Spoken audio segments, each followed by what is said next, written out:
Who would have thunk it? I'm a 8th grade dropout, 9th grade.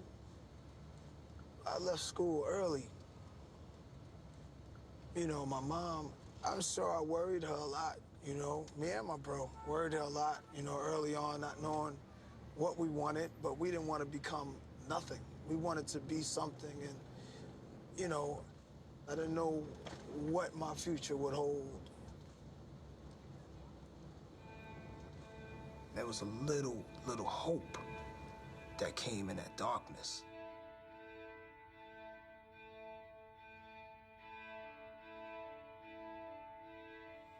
Along came my son Nas, you know.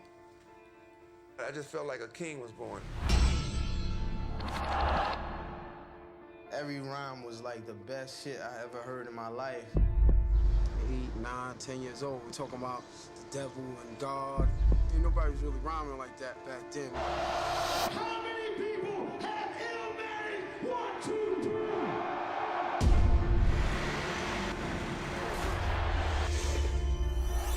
Illmatic was the new beginning of rap. It was like living a hustler's life through poetry. That was a genius at work. 1994 classic Illmatic, that he's prophetic. He had the courage to tell the truth about the dark side of black existence in America. Illmatic is one of those transformative moments in hip-hop. 100 years from now, that title is just going to stand out for one of the strongest pillars in hip-hop, period. What he was able to do lyrically completely shift the climate of how the MC was supposed to rhyme. It was so honest and it's so truthful that it's never gonna not be one of the best albums of all time. When I made Illmatic, I was trying to make the perfect album. It comes from the days of Wild Style. I was trying to make you experience my life. I wanted you to look at hip-hop differently. I wanted you to feel that hip-hop was changing and becoming something more real.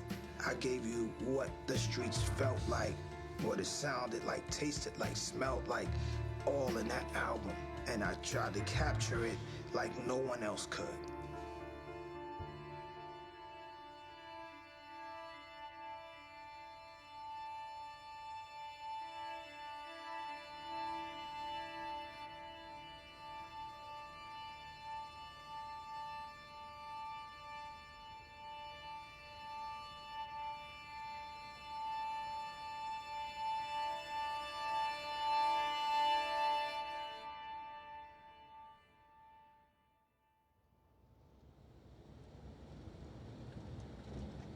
Going to a concert,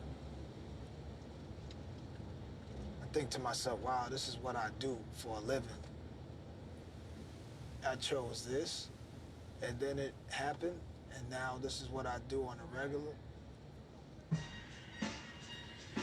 You know, being from Queens, that's as good as it gets right there. Begin.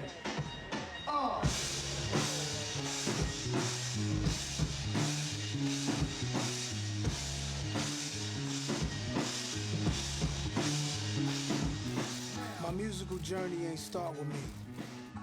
I come from a long line of musicians and artists. It's in my blood. What I am today is an extension of what they were then. You can trace my artistic roots all the way through Natchez. Natchez, Mississippi.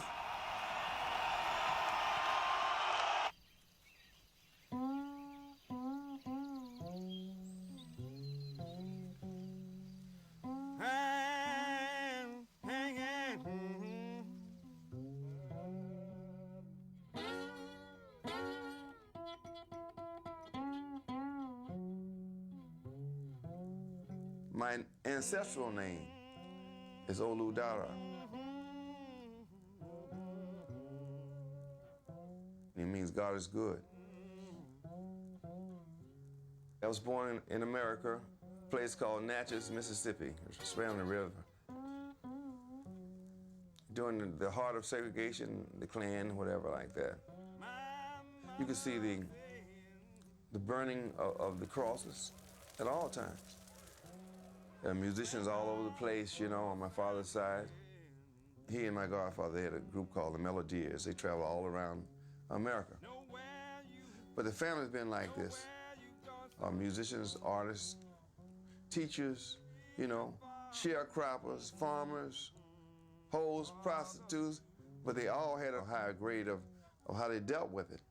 It was never like some low squalling stuff, but it was always, were they gonna hold, they'd hold the top of hold 'em. Whatever they did, we always did it on the top, make it dignified. I did 4 years in the Navy. I was discharged in New York City. That's when I met Nas's mother. So I stayed a couple of days too long, ran out of money, and I got stranded here. And at the same time, along came Nas and his brother. It was tough for the mother, me, for the whole family then. What I started to do is start going back and forth in Europe so I can have some kind of money. And she moved to Queensbridge, you know. And I was worried, I was really worried, because I knew it was gonna be rough out there for her and the kids, you know.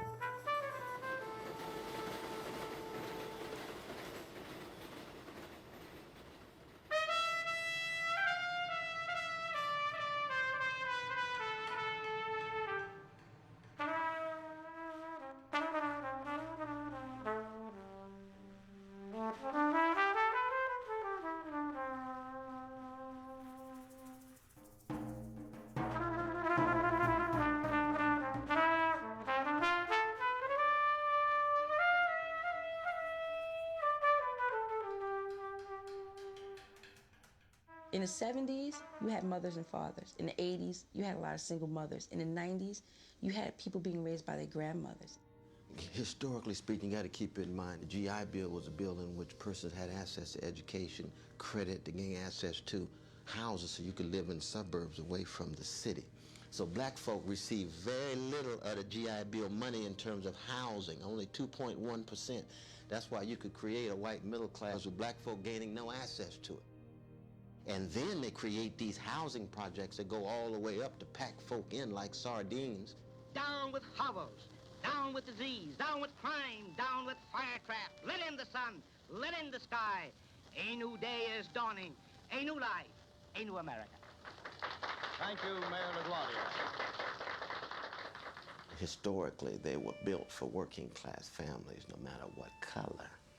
But because the color line is so thick in America, once black folk made their way from the South into the cities and began to, in significant numbers, fill up the projects, you got white flight. And that white flight resulted in a withdrawal of money and wealth from the city.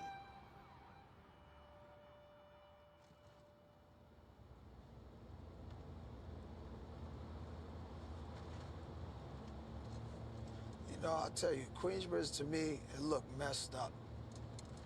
It looked like a buried diamond.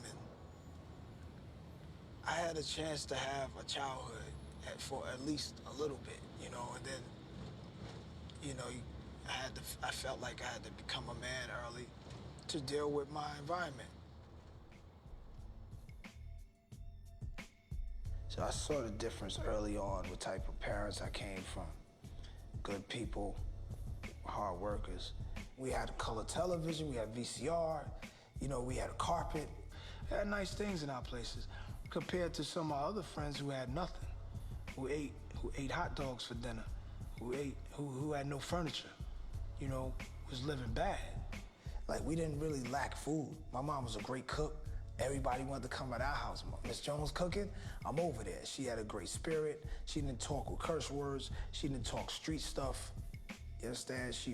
She was not like that. We needed stuff. She said, I don't want y'all to go out there and do it. Find another way to get it. I'll get you it. My father had a library in the crib.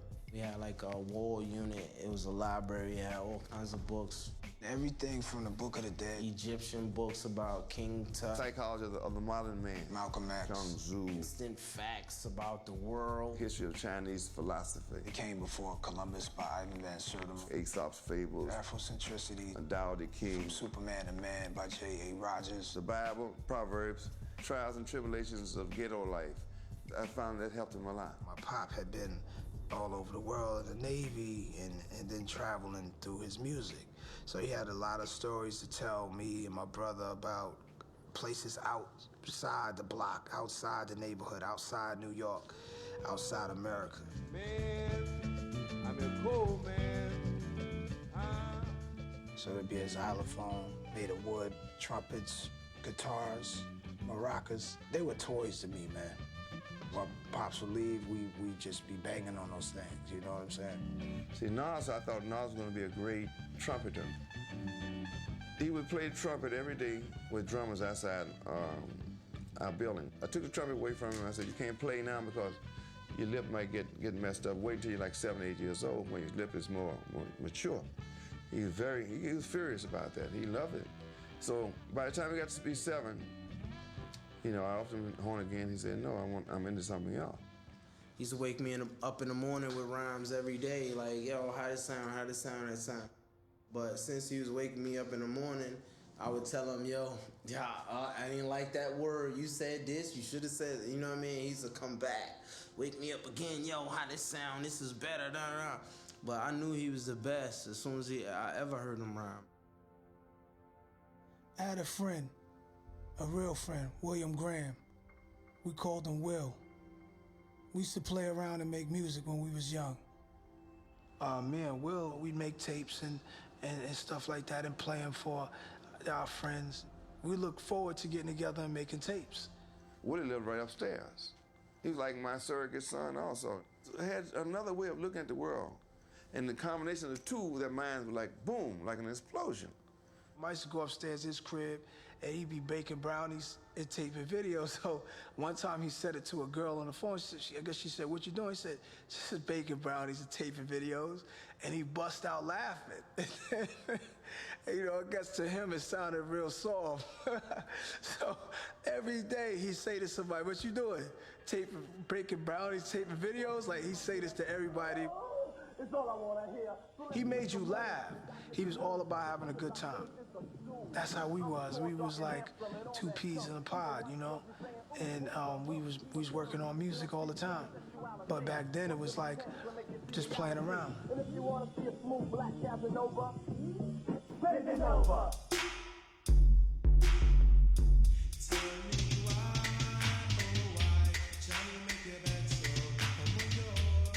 Back then, the vibe was different. The music was, you know, based 808s in the music, and people was having a good time. I mean, the style was like fresh. It was colorful.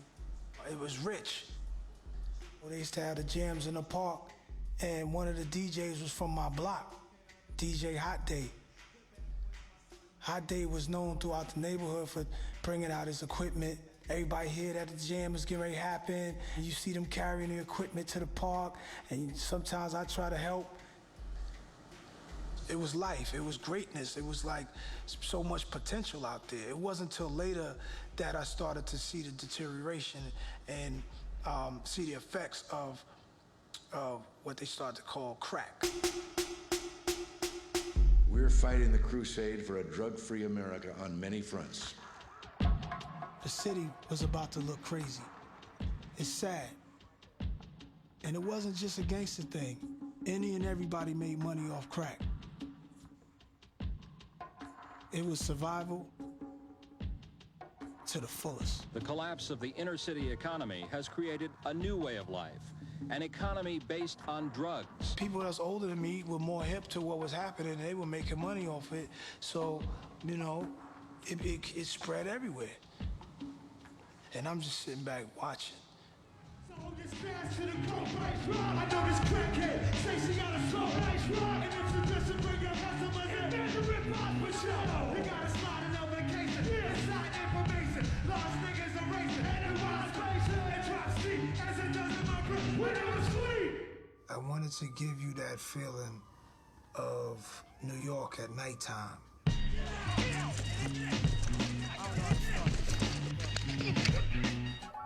You know, you look at things like shots going off every night.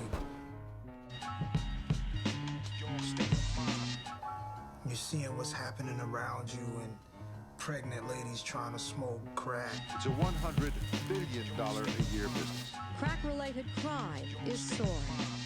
Dudes is late night waiting to rob you, and you just maneuvering your way through that. And then the crazy cops coming through, because they had to be crazy running after somebody in that neighborhood at night. The atmosphere was lit. So now I'm jetting to the building lobby, and it was full of children, probably couldn't see as high as I be. It's like the game ain't the same.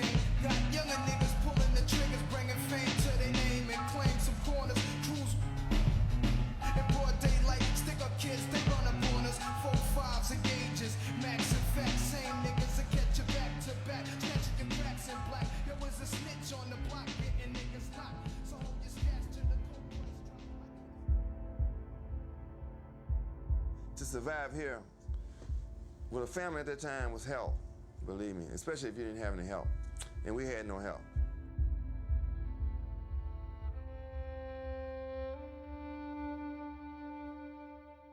Yeah, my parents had reached like a final breaking point, you know, where it was it.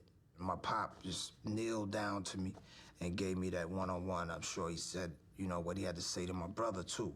When he came and talked to me, he gave me that, you're the man of the house speech now, I'm not gonna be around now speech. One day they had a crazy fight, and my father never came back. And I used to look out the window, and my mom told me he wasn't ever coming back to the house. She said he can't come in if he do knock on the door, and I'm there and she ain't there, don't let him in. And that shit just, that shit fucked me up in the mind a little bit, because I was so young. My mom's never dealt with me as a kid. She always talked to me as if I was her age or I was smart enough to know anything that's going on. So when she said that shit, you know, I just knew it was real. And I'm like, fuck. I just kept looking for him out the window, but he never came back, man. You know what I mean? He moved around Harlem, you know, somewhere else, and I'd visit him there. My mom never spoke anything bad about my father. My mom felt that, you know, she had been done wrong, I guess. You know, she was a hard worker who took care of all of us, including my father sometimes. You know, he wasn't always working. She was the one who provided for all of us. My father had a lot of talent. We got the talent and stuff from him. I think that's where, you know, the talent came from his side and, you know, the intelligence, but the smarts. And then my mom's was so smart, man. Like, my mom's is dead and my father's alive, and I don't really want my father to really fucking even, damn, I love you, Dad.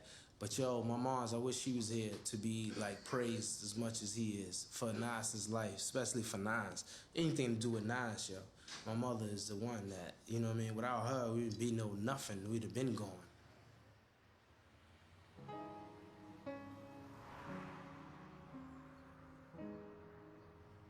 I notice times when my mom be crying or sad, or she just moments where she be hugging us when we little and just talking about how things gonna be all right and all of that.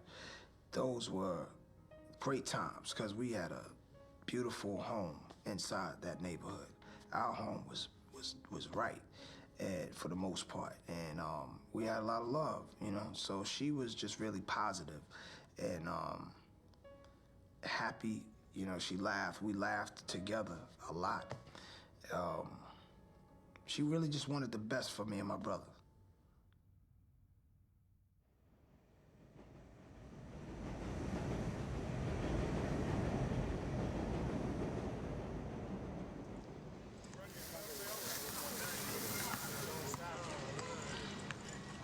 I used to be going this way trying to go to school and shit and see all of that. Early in the morning, somebody get shot, all kinds of shit. It was less police, so shit was real. I had to go to junior high school 204. That shit was like Rikers Island. That shit was like jail. It was junior high school.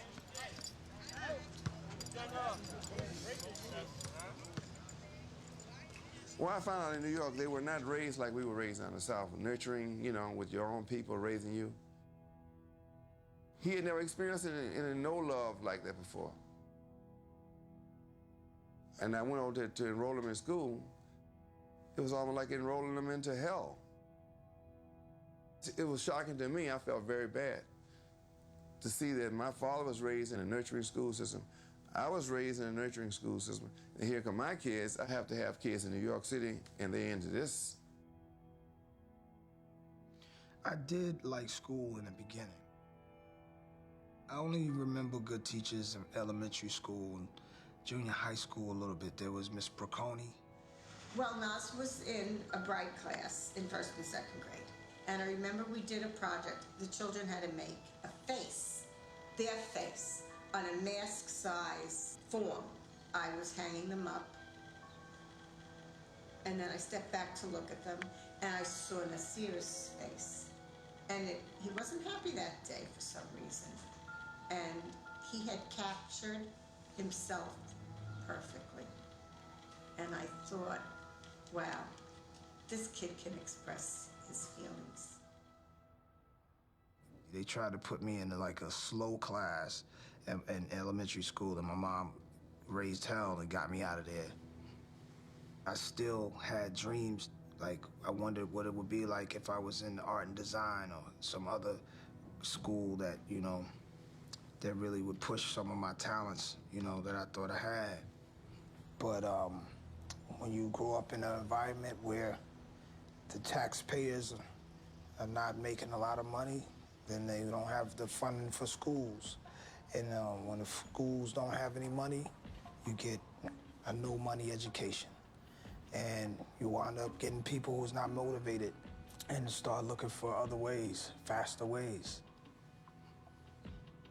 I would just stop paying attention. I would just daydream. And at junior high school, I got kicked out and put into another junior high school where I really didn't care anymore. So by the time it was time for high school, it was like, I mean, grades was terrible and I didn't care. So I found an assistant principal and a math teacher, and they told me, say, your kids don't belong in here. This will destroy them. They don't care. They were old enough then. They were men to me, because I felt I was a man at that age, 13, 14, or whatever. I said, I'll tell you what you do. Go work, make you some money. This is America. Quit school if you want to save your own life. Develop your craft or whatever you want to do, and I'll back you. They smile. I got calls from my mother, my sisters, everybody. How dare you? How could you do it, you know? I wouldn't have felt right the rest of my life if I let them just stay in their school and keep being beat down and teachers not really having any love for the kids and stuff like that.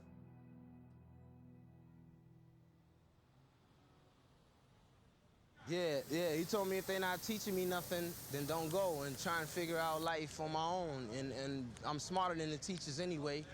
And they was just there to hold us back. He said the whole school system was just holding black men back, black little boys back. So he told us don't, you know, read our own books and you know, teach ourselves what's going on. And, you know, I think he knew that we was gonna be entrepreneurs. So he told us that we didn't need school. And my mother didn't agree with that shit, but it worked for us, yeah.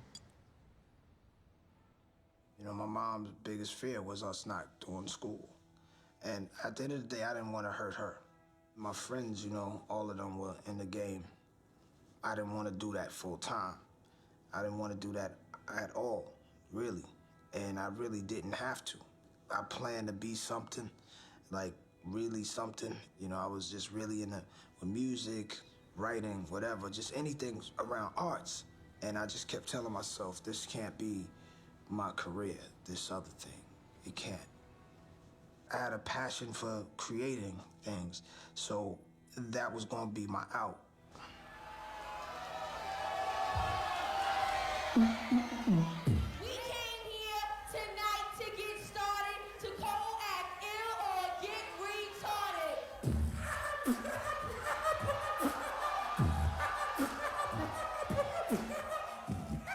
Back in the days, age, Rock said Shantae was getting a name as this big rapper in the neighborhood. And she came in my building one time, and she heard us in the hallway trying to rap. And Shantae said, look, you know, I want y'all to come perform with me. There was like some Queensbridge Park jam that was gonna happen that we heard about. And she wanted to bring us on as a crew. It's like, oh, wow. So we talking about this every day, working on it. That's when we started to realize we're not really good. So she asked us, you know, spit for her this different time. And we tried to rap, and we started laughing because it wasn't coming out right. She didn't laugh. She said, listen, if y'all don't have y'all routine, next time I see y'all, I'm fucking both of y'all up. She's older than us and taller than us, and we believed her. Basically, around 84, I started sampling at the crib in Queensbridge. Now, the funny thing about me making records, I didn't make records or get into this industry for the money or anything else. If I was making a beat in the window and it was blasting out, and somebody was walking through 12th Street, if they didn't stop and do a two-step or something, I would make a new beat. Ladies and gentlemen, we got MC Shan and Molly Mall in the house tonight. They just came from off tour. They want to tell you a little story about where they come from. 1985, maybe I'm 11, maybe I'm 12.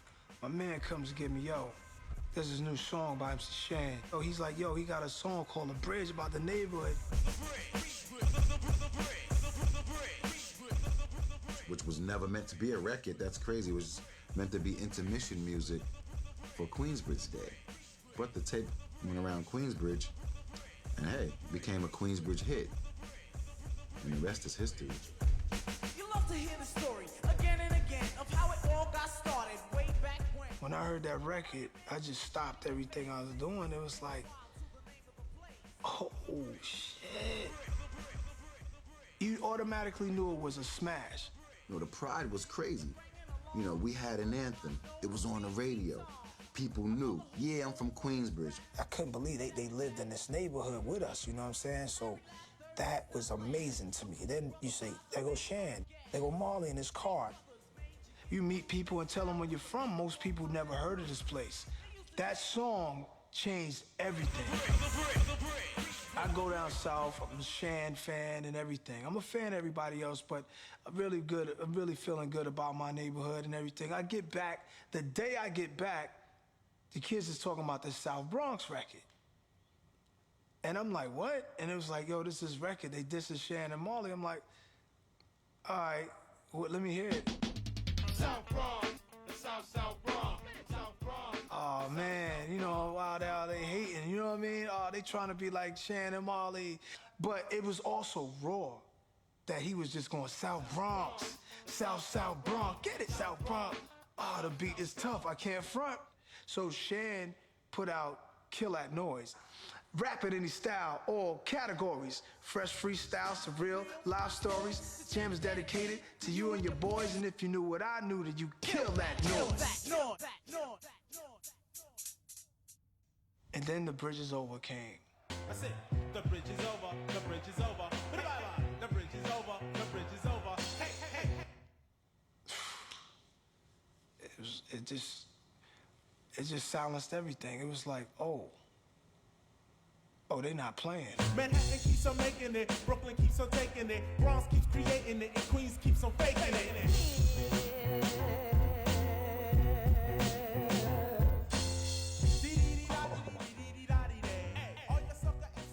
I was like, it's real. It was a battle.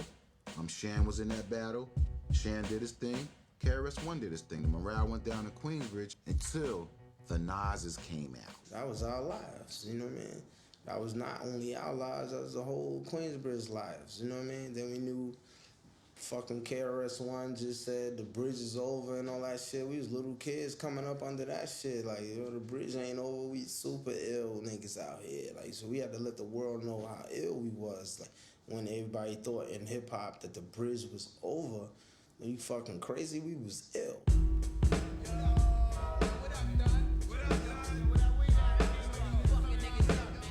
I already knew I had to prepare to block that hate out or to tear that down. And my choice was to tear it down.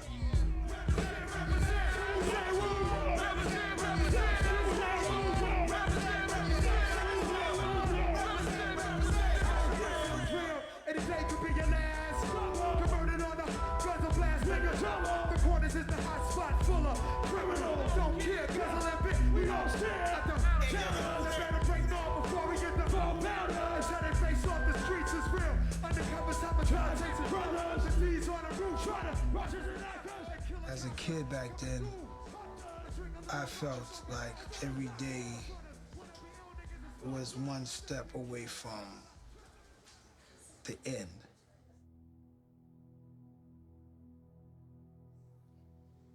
Me, my man Will, and my man Bo, we went to see Aliens 3. Will never smoked weed, but we thought it was the best thing. Smoking weed just chilled us out, especially Will. You never know, he's unpredictable. Somebody come around, say the wrong thing, he's on their head. But so I felt like if he smoked, he'd be chill. We're watching a movie and Will's, let me hit that. And he really hit it. Yeah, we like, oh, this is crazy. And when we got back to the block, me and Bo had went to go get some weed, but Will stayed on the block. And I think he was collecting money because we was throwing a barbecue. So everybody that's out there that's hustling, they got to put in too. Somebody thought that he was extorting them and started yelling and smacked him. He had a big Gucci link chain with the big Mercedes-Benz medallion, and she popped it. He was already on one. We was lit up for the movie, so he just reacted back. He beat up this girl and shit, and she called her baby father and her boyfriend, her baby father and her brother, and the niggas had stepped to me. I remember I was sitting right here. My man ain't never hit no girl in his life. Matter of fact, if a girl got hit out there, they could come get him, and he's stepping to somebody for the girl. It's just like, in the heat of a moment, certain violations, you know, you react to them, and that was a first. I was sitting right here, and the niggas had stepped to me like, yo, where's Ill Will at? Where's Ill Will at? And one nigga was like, you know what I mean? He's gonna do it, you know what I mean? So I knew they wasn't playing. I tried to lie to them, but they was serious. So I told them a super lie, like, yo, he went that way. Then when Will came, I was like, yo, he was over there where them kids at, and they saw us. And I was like, Will, they coming now. He said, nigga, I'm not running from nobody. And then when the dude just did this shit, I looked at him and he looked at me and his eyes opened up wide and I saw the life leave. His eyes stayed in one position. I was like, oh shit, he's dead. So I was like, yo, shit, today is the day that everybody's gonna die. I thought I was gonna die too. And I felt the bullets plucking through my shirt and my pants. One right here in the shoulder up there. It grazed me, took a little meat off. And then one came through my leg from the back and came out right there. Nas came out this building right here. He was talking to a girl in this building. He came out this building right here and walked over there, looked at me on the floor. I said, yo, don't tell mommy. I swear to God. I told that nigga, don't tell mommy. Like I could strength that shot and somehow spend the night out and come home without my mom's knowing I got shot. When I heard the shots, I came, you know, I knew that the shots would happen in the area where we at. So I went downstairs and I came outside and the first person I saw was my bro, was Jungle. He was on the ground. And his eyes were open, he was good. Then I see my man. And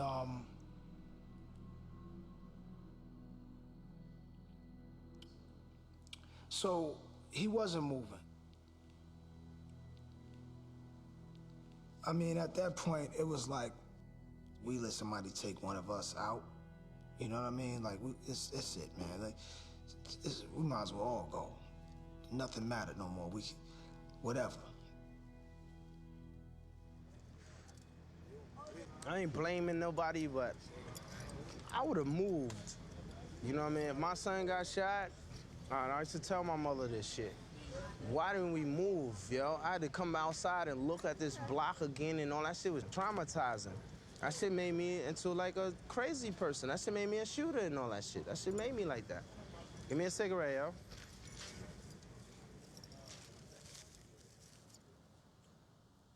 You know, at that point, even life itself didn't seem too valuable. Somebody else's, mine, nobody seemed valuable at that point.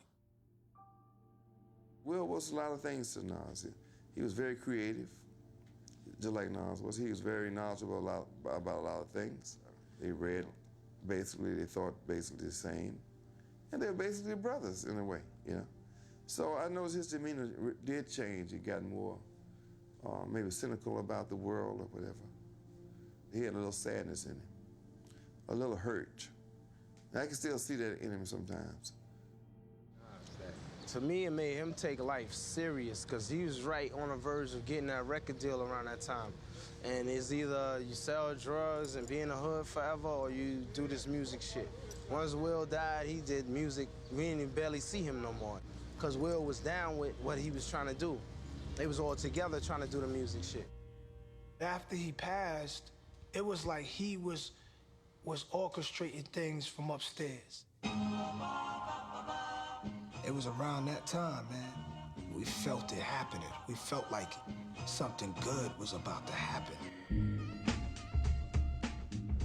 We got introduced to Nas, Dude, my homie Joe Fatal, and his boy Mel Quan. They came to me and said, yo, we got this guy, he wants to make a demo. You know, he has his own money and everything, and he wants to see if you can make a beat for him. And he's like, yeah, I'm up here working with Eric B. and Rakim and Coogee Rap and all these big names. And I'm like, damn, you know, this was it. This was where, you know, the hip-hop albums were being made in this studio right here. There's a lot of dudes, a lot of street dudes. Me and Nas being young, 15, 16, and we going inside, and Lars just like, yo, go in the booth. You know, everybody talking, and he just quietly like, yo, go in the booth.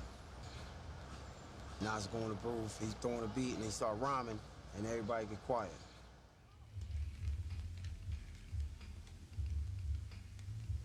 I was in the Mecca. I was inside the place that everybody wanted to be. In my mind, this is what I was thinking, right? All right, you wanted to do this? You here now, baby. You here. This is it. Do your thing. This rhythmatic explosion is what your frame of mind is chosen. I leave your brain stimulated. Niggas is frozen. Speak with criminal slang. Begin like a violin. End like Leviathan is deep. Well, let me try again. Wisdom be leaking out my grapefruit troop. I dominate break loops. Giving mics minstrel cycles. Streets disciple. I rock beats that's mega trifle. And groove even smoother than moves by Villanova. You're still a soldier. I'm like Sly Stone and Cobra. Packing like a Rasta in the weed spot. Vocals and squeeze Glocks. MCZs drop. Though they need not to sneak. My poetry's deep, I never fell. Nas's rap should be locked in a cell. It ain't hard to tell. Who's that back there? Who's that? Who's that? Who's that? Who's that? Man, that boy nice. God damn. That nigga is, oh man, how old y'all? It was just like, yo, that's crazy right there. Like, yo, you good? Like, yo, you good, man? I'm excellent with that, man, right there. So we was on from there. And let me formally introduce my boy. This is my man, the rapper Nas, Nasty Nas. You know what I'm saying? I started off on my verse from Live at the Barbecue. Everybody was just excited. You know, this is something new. This is gonna come up and change the game. They're not even gonna see you coming. Hey, yo, it's like that, yo. That, yo. That, yo. That, yo. That, yo. That, yo. That, yo. That, yo. That, yo. That, yo. That, yo. That, yo. And that's all. My rap's a trifle. I shoot slugs from my brain just like a rifle. Stampede the stage, I leave the microphone split. Witness tuck me while I'm on some pretty dope shit. Verbal assassin, my architect pleases. When I was 12, I went to hell for stuffing Jesus. Yeah. Nas is a rebel to America. Murderer, I'm causing hysteria. My troops roll up with a strange force. I was trapped in a cage and got out by the main source. Swimming and women like a lifeguard. Put on a bulletproof nigga, I strike hard. Kidnap the president's wife without a plan. And hanging niggas like the Ku Klux Klan. I melt mics to the sound waves over. Hey yo, one step into me, you'd rather step to Jehovah. Slamming them C's on cement. Cause verbally, I'm iller than an age picture. I move swift and uplift your mind. Shoot to death when I riff and rhyme. Hey yo, rapping sniper. Hey yo, speaking real. Hey yo, force react like Steven Spielberg. Poetry and text, paragraph punch on. My brain is insane. I'm out to lunch, guard. Science is dropped. My raps are toxic. My voice box locks in Excel. Hey yo, it's like that, yo. That, yo. That, yo. That, yo. That, yo. That, yo. That, yo. That, yo. That, yo. That, yo. Hey yo, and that's all. It was one of the illest lines anyone had ever heard an MC say. When I was 12, I went to hell for snuffing Jesus. I mean, I must have rewound that like 100 times. This Main Source album is brilliant, but who's that kid? Oh, it almost felt like within a week, everybody wanted to know who that guy was. Nas said the line, when I was 12, I went to hell for snuffing Jesus. And I said, like, who is this guy? You know, it's crazy. I went on a mission to try to find him. I originally met Nas in '92, and Nas was at G-Rap's crib. It wasn't until '93 when I was working on my solo album that I really got to know Nas, and he came to the studio when I was doing Back to the Grill Again. Back to the grill again, the grill again, back to the grill again. So get up and get down. Search will never stand still. So here's a true or false. Tell me if it's factable. You want to kill the clan, shoot the fans out of tractable. Got crazy games so no one can stop me. But hey yo, I'm white. I guess my game is hockey. Back to the grill again, the grill again. Back to the grill again, the grill again. Yes, keep a Tech 9 in my dresser. Lyrical professor, keep you under pressure. Mind like a computer, the inserter. Paragraphs of murder, the nightclub flirter. This is Nas, kid, you know how it runs. I'm waving automatic guns at nuns. Sticking up the preachers in the church. I'm a stone crook, serial killer who works by the phone book. Waving automatic guns at nuns. I never saw those verses as being shock and awe. They weren't just about the words themselves. They were about an emotion and a feeling, so you had to use an example. Like, I am so angry at the system that I have to channel that anguish and that frustration into waving automatic guns at nuns. For you, I got a lot to shoot songs in here. My rhymes are hotter than a prostitute with gonorrhea. On the mic, I let vocabulary spill. It's like that jaw, kick him in the grill. I get a call from my friend MC Search. And Search says, I found that kid you're looking for. You know, that kid Nasty Nas from Queensbridge. And he said, not only did I find him, but I got 2 demos on him. I said to my boss, if you never let me sign anything, just please let me sign this kid, you know. And he said, okay, all right, you know, and that's kind of how it happened. I always wanted to be on Columbia Records. They just seemed like the most serious record label to me. But now I'm invited in, you know what I mean? And I'm like, it's about time y'all recognize, right? And I'm looking at all the history on the walls. I'm kind of looking around the place like, you guys was waiting for me. You know, I'm talking to the walls and the desks and the plaques and the floors and people walk. I'm like, you guys have been setting this up for me. And I'm here, that's how I felt. I'm like, this is home now. He never told me I got the deal. Like, he never said that shit. He just came back with the money. You know what I mean? Like, yo, I got some money. He didn't tell me how much he had or nothing. He just was like, yo, what you want?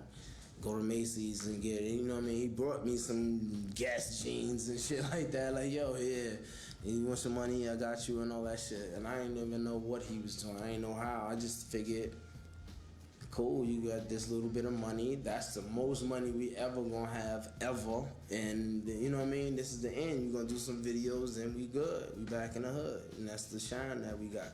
I didn't know that shit meant the world, you know what I mean? I thought that shit just meant the bridge. What time it is? Y'all hear the bridge beat. This the anthem right here, y'all. Yeah, that's where you guys are from, right? I think. No question. Queensbridge in the house. True. Alright. Yo, but people, so I'm saying, like, people has definitely been waiting for the album. Why don't you let them know what's going on with that? Yeah, the album getting ready to come out in January. The name of that is Illmatic. Oh, you heard Live at the Barbecue, you heard Back to the Grill Again. So now it's album time. New York State of Mind I knew it was gonna be the first record on the album. I'm bringing you through hell and back. I'm bringing you in. Here it is. This is song number 1 when you pop in that tape. Hey, yo, Black, it's time. It's time, baby. It's time. Up in here like this. Say it to him, Nas. Say it to him. I said I want to do something that's slow, so I'm already thinking dark, some walk with me type of joint. Yo, it gotta make you do this, and that make you do that. Straight out the fucking dungeons of rap, where fake niggas don't make it back. I don't know how to start this shit. Rappers are lucky, flipping with the funky rhythm I be kicking. Musician, inflicting composition of pain. I'm like face sniffing cocaine, holding an M16. See with the pen I'm extreme. Now bullet holes left in my peepholes. I'm suited up with street clothes. Hand me a 9 and out the peephole. When I wrote the review for Illmatic in the Source magazine, I didn't know that it was going to change hip-hop. I only knew that it changed me with one listen. Illmatic's the album for the 90s era where I was growing up. The stories he was telling was something I can relate to. Illmatic will always be #1. Coming from Dallas, Texas, Illmatic was my secret. It was my weapon. It was the steel that sharpened my steel, which set the tone for Baduism and everything else that I would do. In 1994, I was 9 years old. I came up in Fayetteville, North Carolina, so a lot of things didn't make it to me. He hit us with life lessons and insight on how to maneuver through this world as just young black men in America.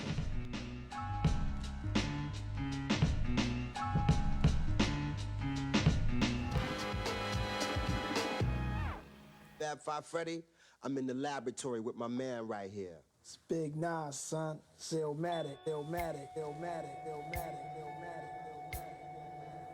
Nas called me, was like, yo, I got one more slot on the record. Come to the studio, bring all your discs, bring all your beats. I didn't even get a chance to play anything. The first beat that I pulled up was Life's a Bitch. We've been doing that. The Washington go to wifey. And you know how that go. Yes, sir. But my nigga, is it all about just getting money? Is it all about just driving the flyest car? Let's do it. If not, I need you to tell me what it's all about. I'm from Brooklyn. I'm from East New York. And, you know, where I'm from, the homicide rate is like an all-time high. When I wrote Life's a Bitch, another one of my homies just passed. That was like the third one.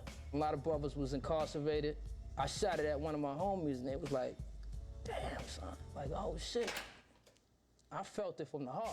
Visualizing the realism of life and actuality. Fuck who's the baddest. My personal status depends on salary. And my mentality is money-orientated. I'm destined to live the dream for all my peeps who never made it. Cause, yeah, we were beginners in the hood as 5%. But something must have got in us, cause all of us turned to sinners. Now some resting in pieces, some are sitting in and quitting. I'm obsessed myself with trying to carry on tradition. Keeping the swap of best the street ghetto Western society. Cause if we're rising with the proper insight, you got us. Even though we know somehow we all gotta go.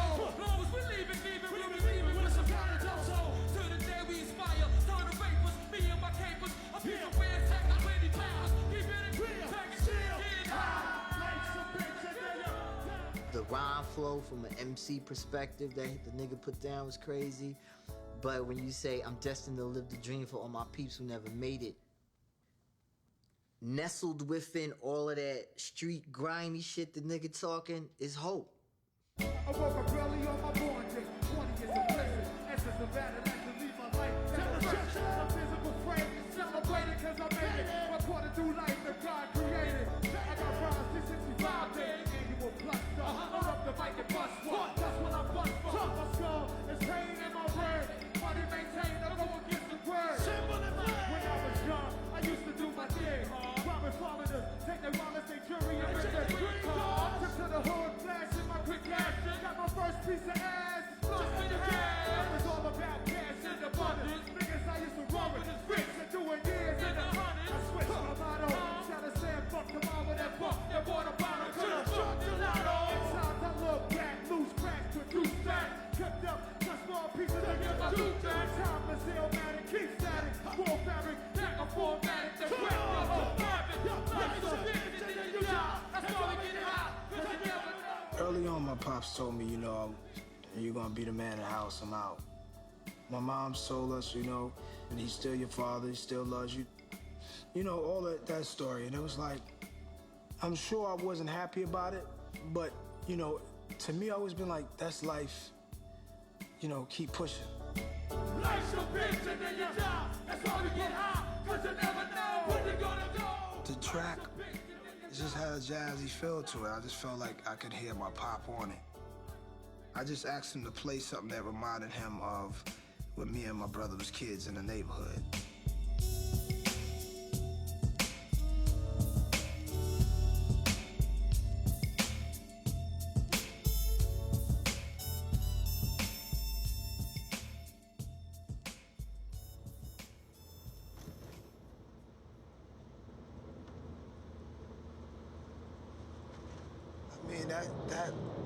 that record is the mindset of most people today still. It's still me. It's still who I am as far as when you listen to those words, it's sort of like philosophy in a way, you know? It's like, you know, it's talking about life.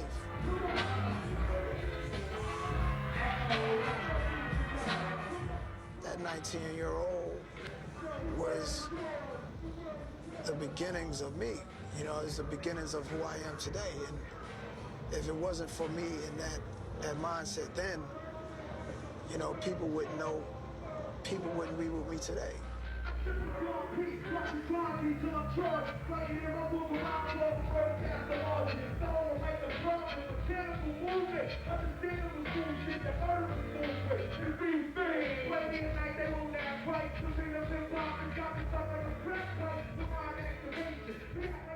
The vibe of that song is straight Tony Montana, Scarface.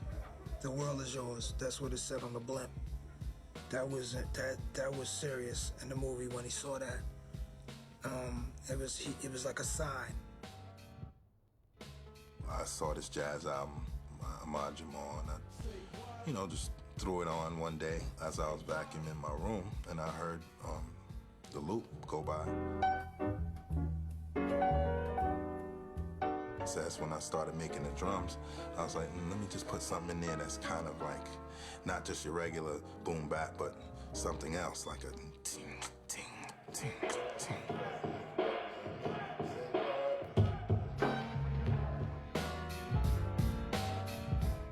That was the first beat, and when he heard it, I saw him just freeze, you know what I'm saying? And just start closing his eyes and getting the idea. He came up with the idea of me singing the hook, and I wasn't with it. He's like, nah, I want you to sing it, man. And he started singing it the way he wanted me to do it, and I did it, you know what I'm saying? Whose world is this? The world is yours. The world is yours. It's mine. Whose world is this? The world is yours. The world is yours. It's mine. Whose world is this? I said the world is yours. The world is yours. It's mine. I said the dog beat. Watching Gandhi till I'm charged. Writing in my book of rhymes. Word by the margin. To hold the mic, I'm throbbing. Mechanical movement. Understand I'm a smooth shit. Murderers move with the thief sting. Play me at night. They won't act right. The feet of hip hop. They got me strung like a crack pipe. The mind activation. React like a face and down like heavy nation. With pins of creation. Wipe the sweat on my dome. The flame on the street. Sway tips on my feet. Safe and complete. When they're cruising in the 6-cab. I'm on zero. I can't call it. The beats help me fall. I keep falling. But never falling 6 feet. I'm not for presidents to represent me. I'm not say what? Presidents to represent me. I'm not say what? I'm out for dead presidents. Whose world is this? The world is yours. Think of the word best describing my life to name my daughter, my strength. My son, the star, will be my resurrection. Think a word best describing my life. Will be my daughter, your strength. My son, the star, will be my resurrection. Born in correction, all the wrong shit I did. You lead the right direction. How you living large? I had no idea I would have kids in that order, the way I wrote that rhyme, and what their sexes would be. It's just I spoke that on my first album, and that's how life turned out. That's chilling. All right, peace.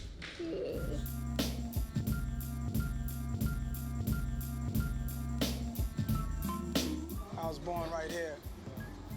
Snacky boy. What up? Oh shit! Oh shit! What up, man? Good, baby. What up, man? Karate K? Good, baby. What's up with you? Man? This is a dude here that used to snap on me every day. If I came outside and my sneakers was fucked up, he would send me back upstairs. This dude is the best ever. The best. Hey, what up, baby? Huge fan, man. Oh, love. Just Illmatic. You already know. Yo, I could bring cameras. Y'all all right with that? Just want to check with y'all to make sure. Peace. How you? How you? What up, baby? What up? Nigga got big as hell. Yeah, I'm home. Ain't little Messiah no more. You big Messiah now. Welcome home, my nigga. Yeah. All right, what's up now? What's going on? Okay, y'all. Hey, peace. What up? I love you too, babe. I never saw that I'd be having this day to look back and think about where I come from and made it to where I'm at. This was a story that needed to be told. It was already told by MC Shan and Marley Marl, Craig G, Shantae, the Juice Crew. You know what I'm saying? It was already Tragedy. It was already told. So I was just an extension of that. You know what I'm saying? They paved this way. They made this happen. What's up, little man? Come here. Give me a 5. How you doing? What's your name? What's your name? Noah. Noah. Nice to meet you, Noah. What's your middle name? Stay good, man. What's your middle name? Nasir? Give me 5, man. Yo, look. Everybody with that name are kings. So we are kings, okay? Just know that for the rest of your life. Don't ever think anything else. Just know that you're a king, all right? My man. Be good. What's up, man? Give me 5, give me 5.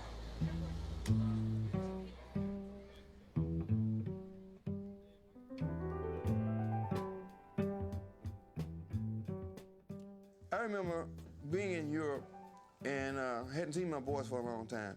So I went out to Queensbridge to look for them. And a man with a camera, a guy I knew, he said, "Hey, there your boys." And they come running over. They hugged me, kissed me and shit, and then posed for the photograph. I just never forget how they looked. Because they had changed. I'd been gone so long. But you could just tell they had been released from their mother's arms, and they were just out there, just having fun, you know.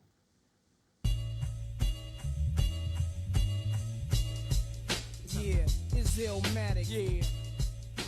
When I first saw that Illmatic cover, I knew exactly where the photograph came from. From the looks of the photograph, you could just tell this way his mind just opened up. To me, his mind was saying, wow, what a world. What a world.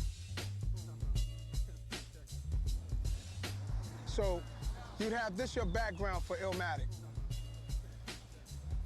Danny Clinch, the photographer, when he showed us this picture, it just felt like you get a chance to see the neighborhood in a larger way. One time for your mom, one time. Yeah, whatever. One time for your mom, one time. Yo, whatever. One time for your mom, one time. That day was a big day for me because we had made it. We were rolling out with an album. We were doing a photo shoot for the album. There was no stylist, there was no budget for anything except cameraman.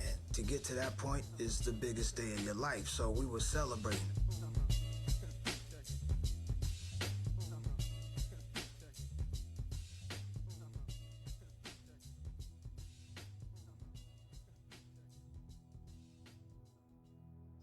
Nah, I said, come outside, yo. Camera crew is outside.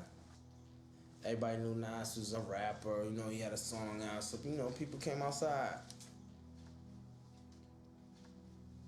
There's a lot of people around that want to kill each other that just got together that day. Just for the pictures and shit. That was a crazy day in the hood.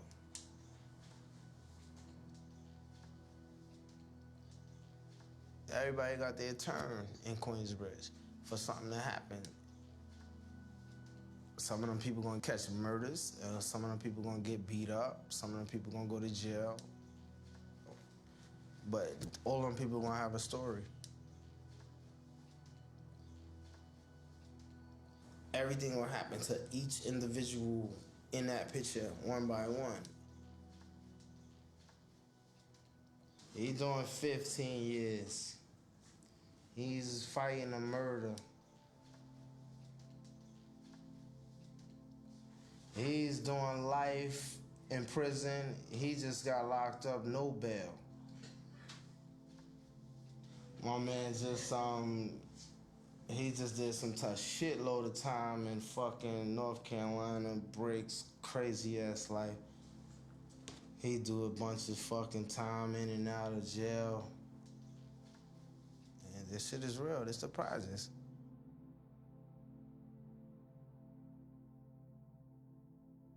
That's fucked up.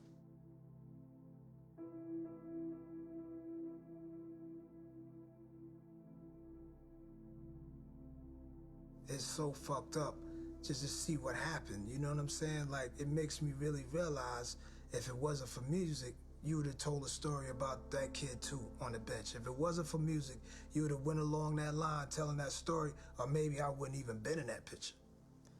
That's not what I wanted to see happen to nobody in that picture. You know, I wanted the best for my friends, you know what I'm saying? So, yeah, it's crazy.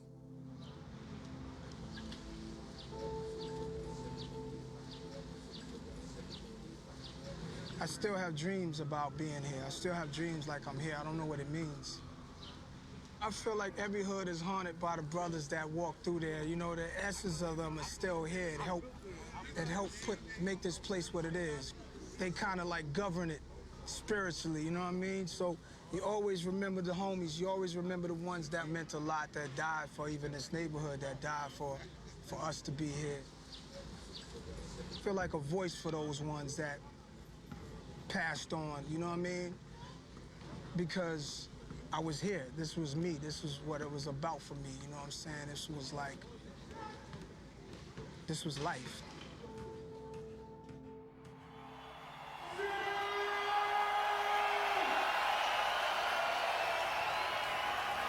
This song right here goes out to everybody you love, and especially all the motherfuckers on lockdown. Hold your head. Hold your head, my niggas. Hold your head. Yo, from the L to the O, yo, to the E, to the E. No lockdown inside down. Who's going dead? Lockdown in New York City.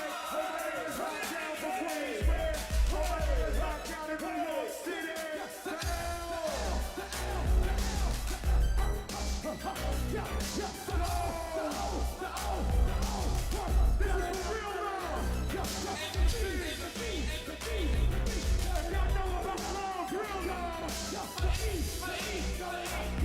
If y'all know about real love, let me hear you say love. Say love. Say love.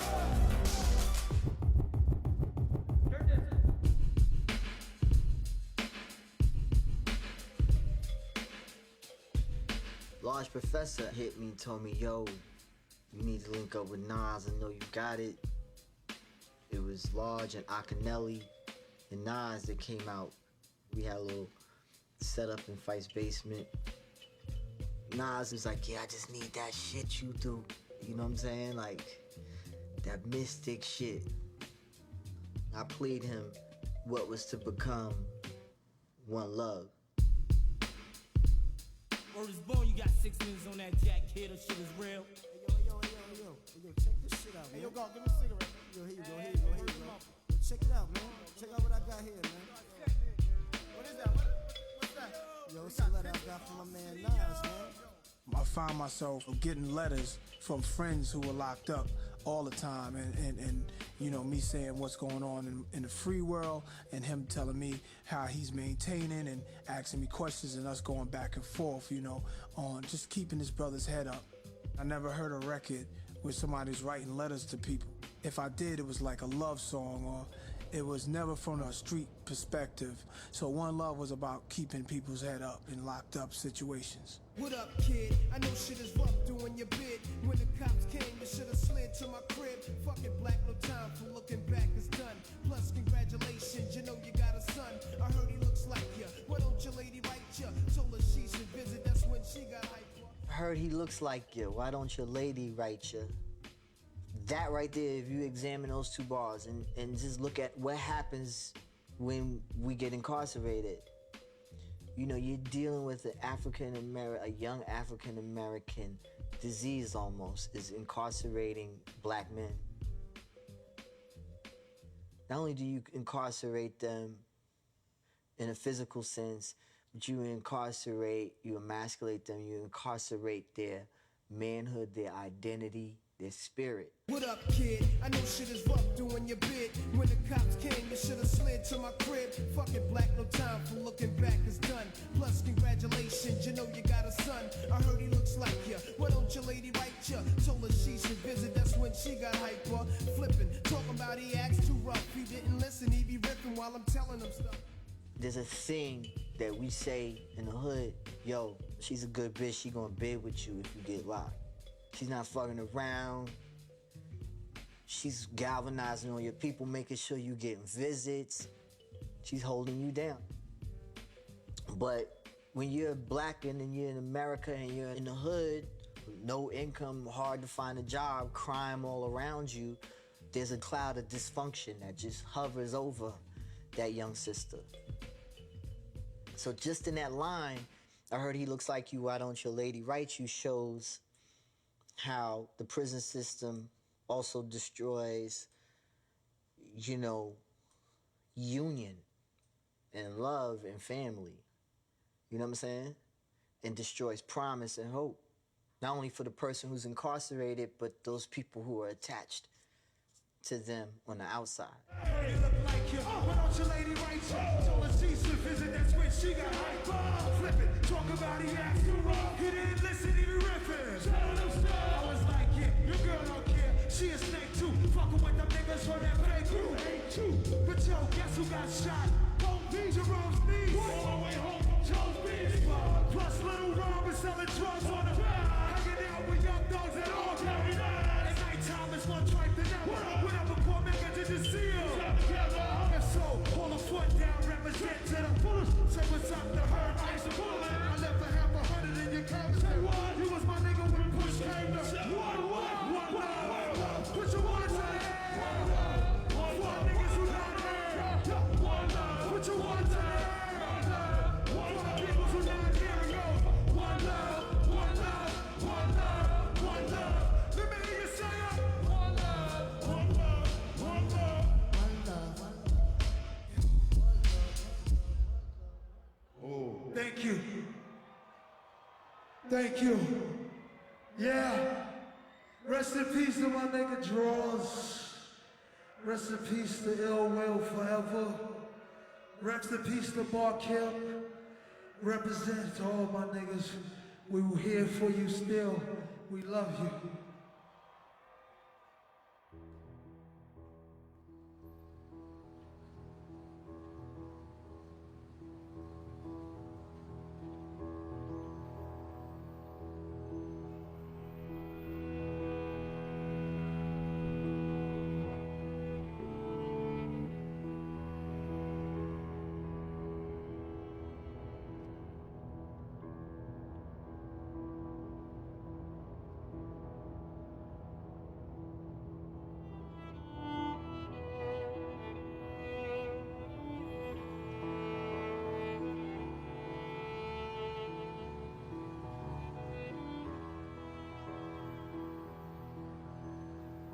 The Hip Hop Archive was established at Harvard University to support art, culture, and knowledge of hip hop and its followers. The Nasir Jones Hip Hop Fellowship is designed to provide students and artists with the opportunity to demonstrate that education is real power. Can we all just welcome Professor Morgan, Mr. Nasir Jones, and Professor Skip Gates. Everybody I grew up with, no one finished college, no one owns the store, owns a bank. Dudes is doing life. You know, dudes are dead. Dudes are you know, in the streets or don't know where they at, you know. So an album comes out during that period, right? Could you imagine being approached by Harvard at that point? It's like, if it's going to be the Nasir Jones Fellowship, it's got to be someone who's been consistently working and building. You want to make a contribution to the world.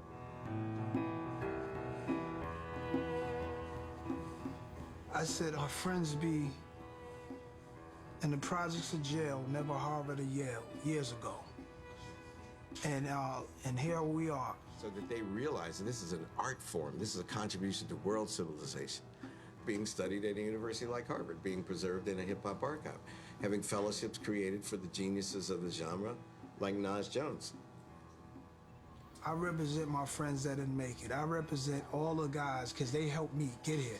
They just their conversations, just us riding out together as young teenagers, the things they told me, the things that I told them, and we mix it all up, and the things we survived and the things that we lost. Like, I represent all my guys, you know what I'm saying, that didn't make it here with me, you know what I'm saying, that were there with me from the beginning.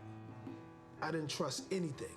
I didn't trust anything outside the world that I lived in. I didn't care about politics. I didn't care about America that much. I didn't care that much because I didn't believe that it believed in me. So today, you know, thank God I'm here. I made it through the storm, and this is an amazing honor for myself, and if I may say so, to hip hop too. Oh man, give it up, give it up. A kid dropped out of school, kid from the projects in New York, you know what I'm saying, gets recognized. This ain't about just music. I wanted to do Illmatic to leave my voice, my opinions, my philosophies, my ideas in music form and rap form as something that was proof that I was here.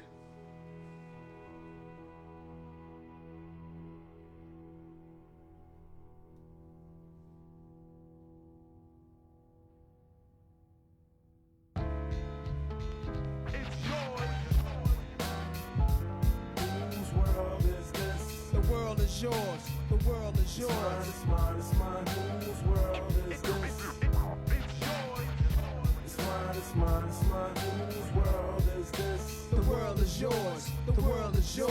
It's mine, it's mine. I sip the Don P, watching Gandhi till I'm charged and writing in my book of rhymes all the words past the margin. To hold the mic, I'm throbbing, mechanical movement, understandable smooth shit, the murderous move with the thief's theme. Play me at night, they won't act right. The fiend of hip-hop has got me stuck like a crack pipe. The mind activation, react like I'm facing time like Pappy Mason with pins I'm embracing. Wipe the sweat up my dome, spit the phlegm on the streets. Suede Timbs on my beats makes my cipher complete. Weather cruising in a 6 cab, I'm on Taro Jeep, I can't call it. The beats make me falling asleep, I keep falling, but never falling 6 feet deep. I'm out for presidents to represent me. Say what? I'm out for presidents to represent me. Say what? I'm out for dead presidents to represent me. Whose world is this? The world is yours, the world is yours. It's mine, it's mine, it's mine, whose world is this? The world is yours, the world is yours. It's mine, it's mine, whose world is this?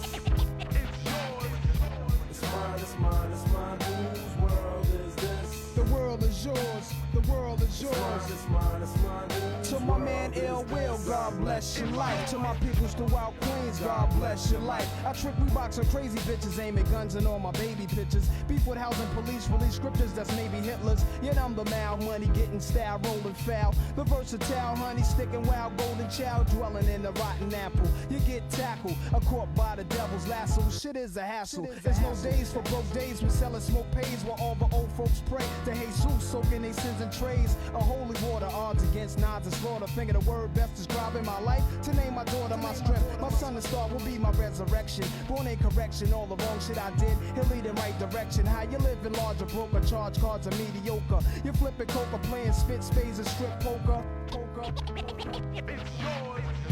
It's mine, it's mine, it's mine, whose world is this? The world is yours, the world is yours. It's mine, it's mine, whose world is this? It's mine, it's mine, it's mine, whose world is this? Yo, the world is yours, the world is yours. It's mine, it's mine, it's mine, whose world is this? It's yours.